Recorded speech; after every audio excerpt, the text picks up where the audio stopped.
Birthday boy ने birthday party में birthday cake को लेकर 3 लोगों की हत्या कर दी। ये 3 लोगों की हत्या एक ही परिवार के तीनों सदस्य थे, उनकी हत्या की गई। आज उसी बर्थडे बॉय को पुलिस एनकाउंटर में ढेर कर दिया गया है।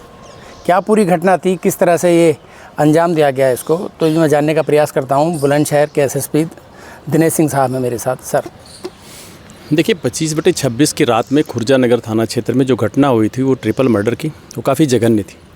पुलिस ने उसको चुनौती के रूप में लिया भी। उसमें 10 लोग नामजद थे, एक व्यक्ति प्रकाश में आए थे, कुल 11 थे। कई थाने की टीमें लगातार उसमें दबिश दे रही थी। 5 लोग उसमें अकाउंट फॉर हो भी चुके थे। उसी प्रक्रिया में दबिश में आज भी रात को कई टीमें हमारी लगी थी थाना की। झाझर रोड पर एक स्कूटी पर सवार 2 व्यक्ति दिखाई पड़े आते हुए। पुलिस ने उनको रोकने का इशारा भी किया। उन्होंने पुलिस पार्टी पर फायरिंग किया। जो आत्मरक्षार्थ की गई फायरिंग में एक बदमाश गंभीर रूप से घायल हो गया, जिसको तत्काल CSC खुर्जा नगर पर लाया गया, जहाँ के डॉक्टरों ने बेहतर उपचार के लिए उनको तुरंत ही डिस्ट्रिक्ट हॉस्पिटल रेफ़र किया, जहाँ ड्यूरिंग ट्रीटमेंट उनकी डेथ हो गई है। जानकारी मिली कि ये जीतू सैनी ही है, जो उस घटना का मुख्य आरोपी था, और उस पर 50,000 रुपये का इनाम भी घोषित किया गया था DIG रेंज महोदय के स्तर से। एक बदमाश जो साथ में था, जो भाग गया है, उसके पकड़ने के लगातार प्रयास किया जा रहा है।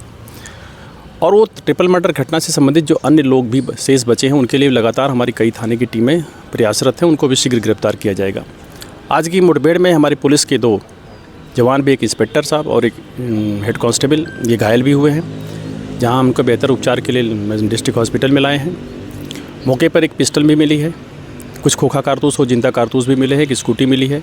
फील्ड यूनिट उस साक्ष्य संकलन की कार्रवाई वहाँ पे कर रही है मौके पर, और आगे की सभी वैधानिक कार्रवाइयाँ की जा रही हैं। सर, उत्तर प्रदेश सरकार के मुखिया योगी आदित्यनाथ कानून व्यवस्था को लेकर जीरो टॉलरेंस की बात करते हैं, तो क्या 3 हत्याएं हुई बुलंदशहर में, तो इसको आपने किस तरह चुनौती के रूप में लिया और किस तरह से इसमें इन्वेस्टिगेशन? देखिए, इस हत्या के पीछे कोई पहले से मोटिव या रंजिश जैसी चीज़ न होने की वजह से इस पर पुलिस कोई प्रिवेंटिव स्टेप्स नहीं उठा सकती थी, और लिहाजा मौके पर एक बर्थडे की पार्टी जो डिफरेंट प्लेस पे थोड़े टाइम पे हुई थी कई जगहों पे, उसमें इनके बीच कहासुनी बढ़ी, रंजिश बढ़ी, और ये फिर फायरिंग की घटना हुई थी जिसमें 3 लोगों की डेथ हो गई थी।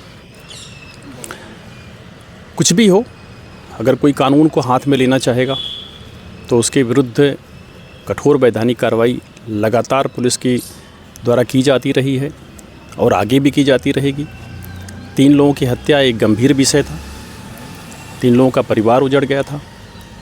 यद्यपि सारा जो सिचुएशंस परिस्थितियाँ थी वो मौके की तात्कालिक ही थी, तो उससे जो लोग भी शामिल थे उनके विरुद्ध हम लगातार कठोर वैधानिक कार्रवाई में लगे हुए हैं। 5 लोग उसमें जेल जा चुके हैं, जिसमें 3 लोग ड्यूरिंग जो है पुलिस मुठभेड़ गिरफ्तार किए गए हैं, और आज भी हम गिरफ्तारी के प्रयास में ही थे। लेकिन जब पुलिस पे पार्टी पे कोई फायरिंग करेगा तो हमें अपने बचाव में फायरिंग तो करनी पड़ेगी। इस एनकाउंटर को क्या समझा जाए सर?